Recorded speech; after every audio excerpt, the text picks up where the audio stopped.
All right, welcome everybody. We're going to be talking all things sales development with a new friend of mine, Katie, at a cool company. We're going to be talking a little bit about some of the things these guys are doing over at Influ2. Fun background in ABM. I think she's been in the space a long time and will have some really fun things to share, all things sales development. So, Katie, thanks for joining. And how the heck are you?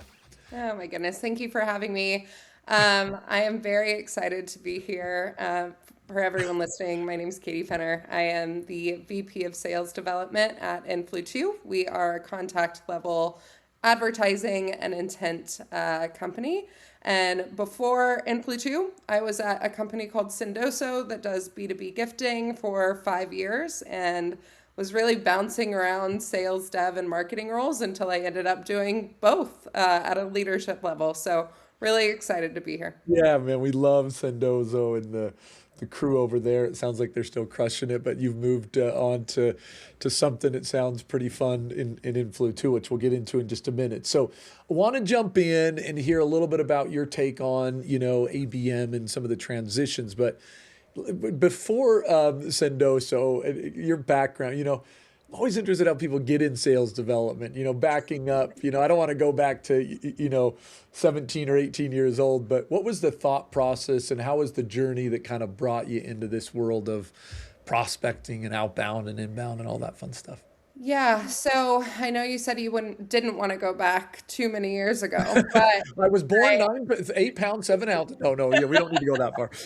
but I got my degree in early childhood education and quickly realized after having my own children that I could barely handle two, let alone a classroom full of kids. So quickly realized that that probably wasn't the Because the move thought for me. process was maybe to be a teacher or like go into like an elementary school. Is that kind of what the early child development degree? Yeah. Exactly. Yeah, it would be elementary school teaching. And so that And those started just classes trickling are like out. 40 it's not two or three, right? I mean, sometimes it's like 36 or something. I'm like, Exactly. Yeah, wow. crazy. Yeah. So quickly realized that probably wasn't the path for me. And I started bartending. So I had that, You went from, natural, yeah, teaching that's to a natural. bartending. Of course, you went from early child development to bartending. I would expect nothing else. Yes, that Yeah, makes perfect sense. exactly. So did that for a while, but then I started falling into some field sales roles, and I really, really enjoyed How it. was the connect? Was it a friend or what was the introduction to go from kind of into that field sales? Yeah, so after I had my daughter was born early, so she was in the NICU for a Mm, few months. And so sorry about all during that. the beginning of that, I was still bartending, it was good money.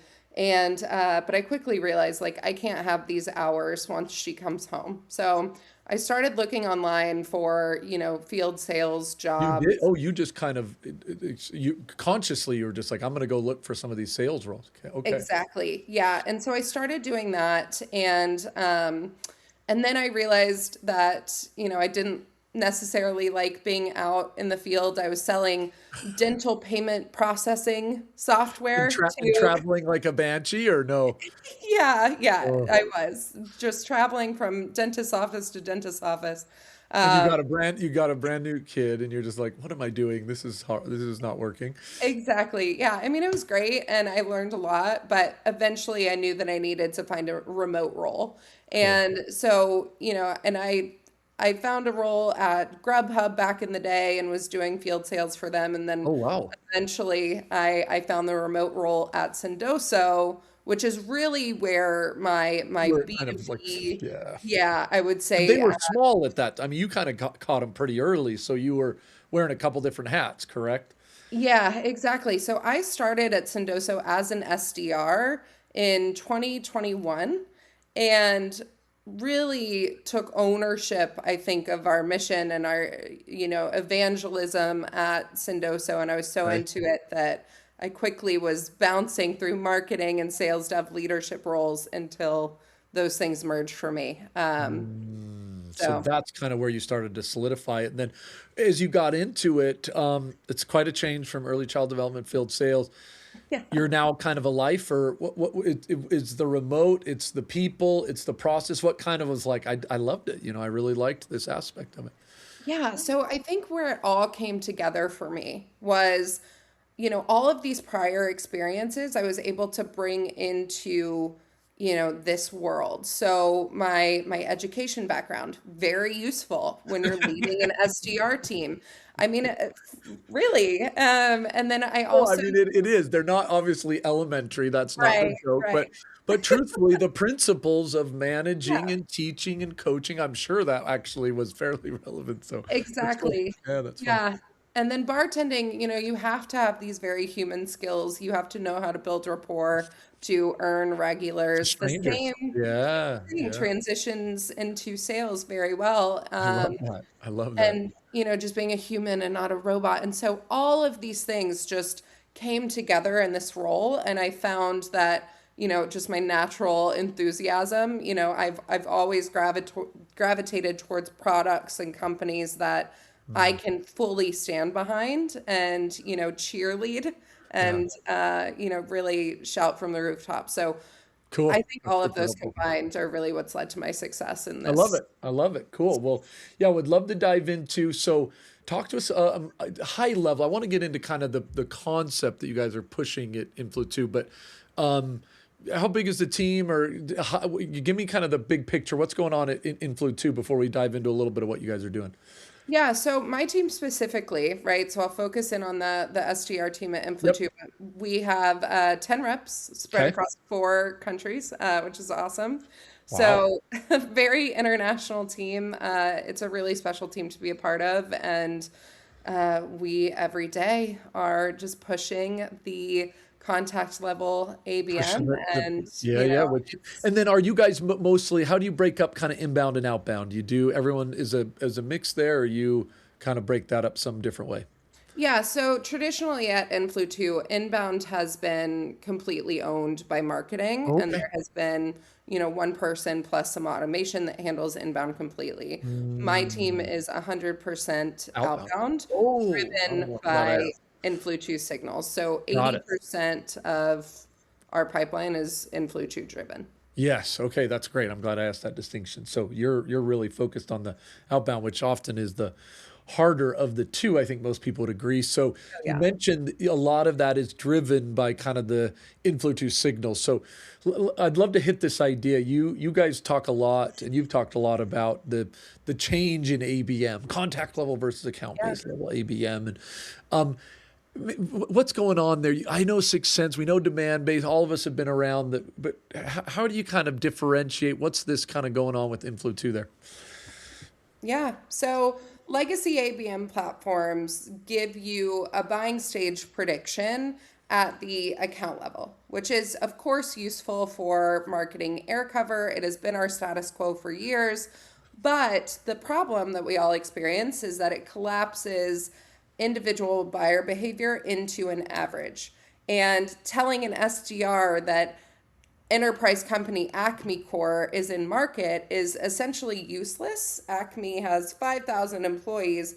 Who do I call within that account, right? And so you leave your sales dev, your sales team trying to find a needle in a haystack. And what we do at Influ2 is fundamentally different. We tell Yeah. you which specific person at that account is searching relevant topics, clicking on your ads, engaging with your content, so that you know exactly who to call. And pipeline conversion is 2.18x higher for buying groups where at least one contact has clicked an ad. Oh, oh, I can So, only imagine. I want to hit that fundamental difference because that is, it's, you and I kind of joked. When I first talked with Katie, I loved the conversation. I did a little social post where I was just like, ah, stir the pot. Yeah. why are we talking about account level? No account buys from you. Only individuals buy from you. It's, marketing thinks they're so cool because they're like, we got a signal from Johnson and Johnson. Now go sell it. And the sales team, the SDR team, I look at them every time that happens. They're just like little puppies. They're just like, really? You want me to go look at 10,000 people? Or, it's just like, what do I do with that? Then it ends Johnson. up being like an intern. Yeah, Yeah. it's like Johnson and Johnson's so big. Like, how do I figure that out? And it's just so much more work for me. And so the concept really resonates. I think it's been challenging though at times. Like I feel like there's some companies who've espoused that they get contact level, and in some of my tests, I felt like, I don't know, it's just not that accurate. Do you feel like it is pretty accurate? You guys have kind of come up with something that, I mean, nothing's ever perfect, so don't, let's not pretend that it is, but you feel like it is. You've cracked the code on getting something at that contact level that is then therefore actionable because it's therefore pretty accurate?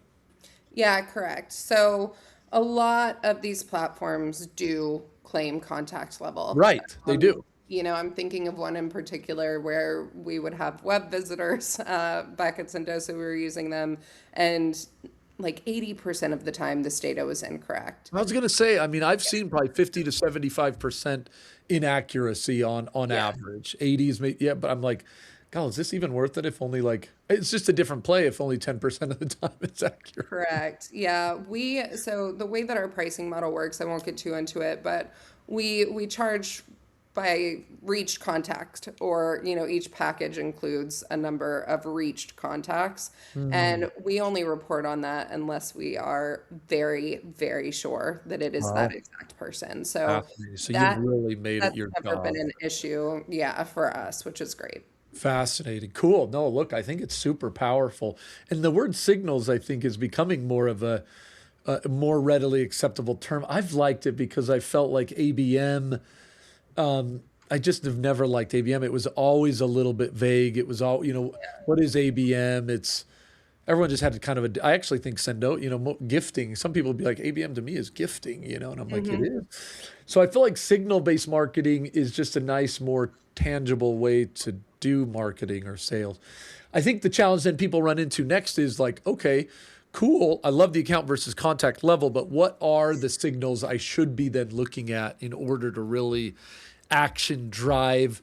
What should I do with them? Should I actually, if I see it, should I call? If I do this, should I run an ad? Like, I don't know what signals I should be looking at and then what I should do with them. Thoughts on that? How do you guys kind of handle that? Yeah, so I mean that's a very loaded question. I think there's ways to break it down. So there's the obvious signals that everyone has, which are your first party signals, right?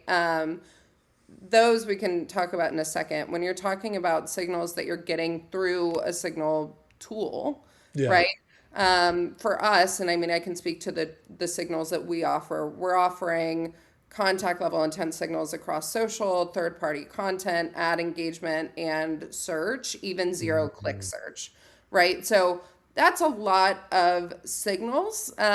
So there's several that we prioritize, but I think where a lot of people kind of get messed up with their first party signals and when they're bringing in a tool like Influ2, Yeah. right, is not having governance around all of these things, right? So, like, you end up with data overload, which is always a data governance problem, not a data problem. So I suggest hearing them out and coming up with this kind of solution and workflow for them. So for example, having three tiers, like a monitor tier, an engage tier, and a priority now tier. Mm. Um, and the problem that a lot of people have is they have so many signals, and marketing says everything is urgent, which Yeah. means that nothing Nothing. is to Yeah. the SDRs eventually. So figuring out how to kind of compile them,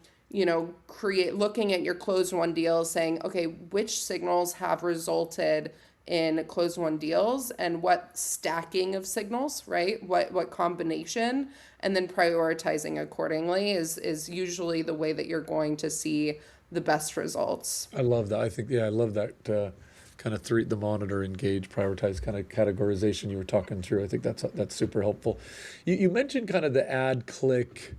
That's I don't know if that's one that job change maybe is something that people have heard about more. Maybe they're a little more familiar with. But can you just double click on that? Kind of like this ad click page visit. What is that? How are you? What are you guys doing there? Yeah, of course. So job change is a very popular signal because it's so easy to track, right? Yeah. Every tool out there, we're dealing with tech consolidation. Everyone's doing everything now. Every tool is going to give that to you because it's Yeah. publicly accessible data. Mhm. And it's a good one. But our most reliable contact level signal is always going to be an ad click with a page visit Mm. on the same contact. And the reason that that is because a click is an active choice, right? An impression is great. We know that we're warming this person up. If they've seen our brand X amount of times, we can assume that they're warmed. But when they're clicking, we know something grabbed a hold of them, right? And Yeah. we can deduce the topic that caught their attention from the ad that they clicked on. But also, contacts with at least one ad click convert a 2x higher rate. So we know that that person is, again, showing interest in this. So a job change, there's opportunity, but an ad click and a page visit, there's intent from a specific named person Cool. right Cool. now. So those are two very different conversations. And as far as like, this is worth noting, when it comes to timing on these signals, there's a study from Nielsen that says that people's ability to recall an ad drops 50% after 24 hours of seeing that ad. So we Mhm. obviously reach out within 24 hours to ensure that we have the highest chance of conversion. Cool. Yeah, that's super helpful. And that would be if I click an ad, I go to a page and I don't actually fill out the form Yep. or something. That's when you can jump in here and kind of run this play, is what you're saying, right? Yeah, Yeah. Cool. exactly. I think that's awesome. That's awesome. A term you've kind of used a few times is like a signal brain. And I won't pretend I know what it is or can explain it. Maybe you could dive in, like, what is it? Why is it? How are you guys kind of pushing that out in the market? Yeah, so we've touched on this kind of data overload problem, right? If you go to most marketing teams now, and I'm talking to all these new customers all the time, and they are so scared. Marketing teams are so worried that when they give their SDR and sales teams these tools that have, these different signals, that their teams are going to become overwhelmed. Yeah. Now, what I am working on, and something that I think is interesting, is a signal brain, right? Mhm. So, and it's not a product that you buy, it's an internal architecture that you should build that includes, your CRM data, including that first party data that we talked about, because Sure. that's a gold mine, right? Your form fills, your email opens, webinar attendance, pricing page visits, content downloads, like all of that, plus your signal tool. So Influ 2, for example. And the signal brain, right? We have AI now, which is great. It can combine these things Mm. to consolidate this information and tell you, okay, here's what I've learned from both our first party and our signal tool, how often they're clicking on ads, etc. Consolidate that data to, hopefully have a system where your SDRs are getting the first drafts of emails, getting a synopsis of this information. I mean, I think that that's really helpful, and that's the direction that we're moving in. And I think, again, then there's the three tiers that you can build out of signals Mm. based on what Yep. has led to your prior closed won deals. There's just so much that you can do internally when it comes to building out a system that works for you without overloading your team Super cool. and leads to more conversions. Super cool. I think one of the things people, it's kind of that. What do you do on the actioning front? Like, how do you balance the SDR, the AE automation with these signals? I know you kind of talked a little bit about like the monitor and engagement, but you've got all these different roles. How do you kind of work it with your teams? Any advice there? Yeah, so I see signals. I mean, for us, right, whenever we have prospects, all signals on prospects are going directly to our SDRs. Okay. Now, if a deal is an open opportunity, those are, of course, pushing to the account executive. If it's an expansion op, we have signals pushing to our CSMs, right? So that Mm. everyone knows exactly what they need to know for the stage that the person is in. So I think that that's most important. Now, we've also built an internal AI tool where our reps can go in and, put the name of their prospect or, their open op and get a quick synopsis out of you. So they're not having to dig in a million different places. And that's been really, really helpful too.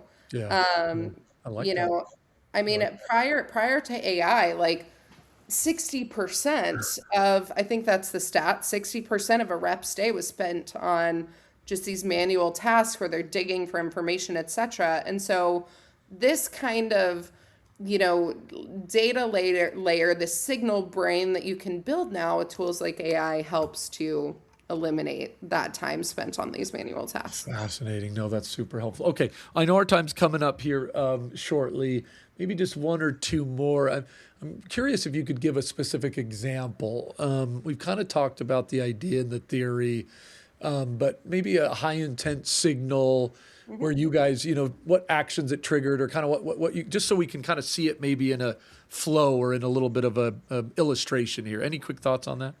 Yeah, sure. So I want to talk about zero click search Okay, because it's a hot topic right now, it right? is. Yeah. With AI summaries on Google, etc.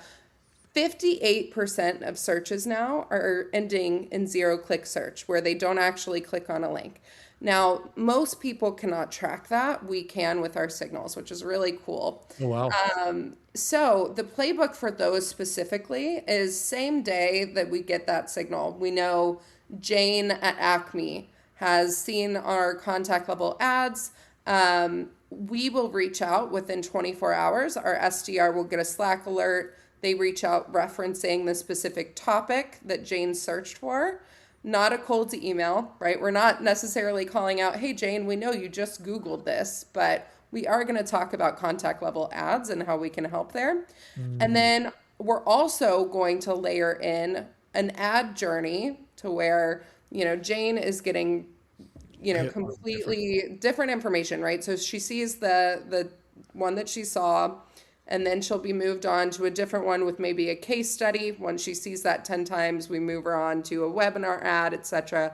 So Jane shouldn't be getting an email or an ad. She should experience this coherent journey across every single step. And Okay. so, the SDR action in conjunction with the marketing ads and content, that is ultimately the playbook. And we have Whoa. this orchestration layer where we can kind of automate that as well, which is great. I love it. That's super helpful. Appreciate you kind of making that a little more real. That's a fun example. So maybe let's end with this. A Yeah. lot of teams trying to figure this out, early stage companies. Yeah.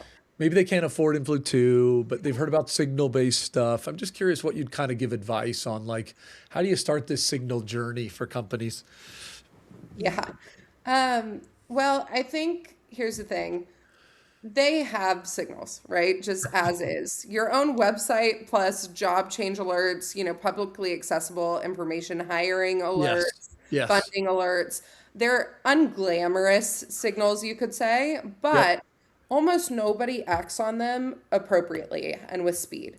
So if your pricing page is visited twice in 1 week by a target account contact, that should be a tier one signal to you. There should be a Mm, full workflow for that.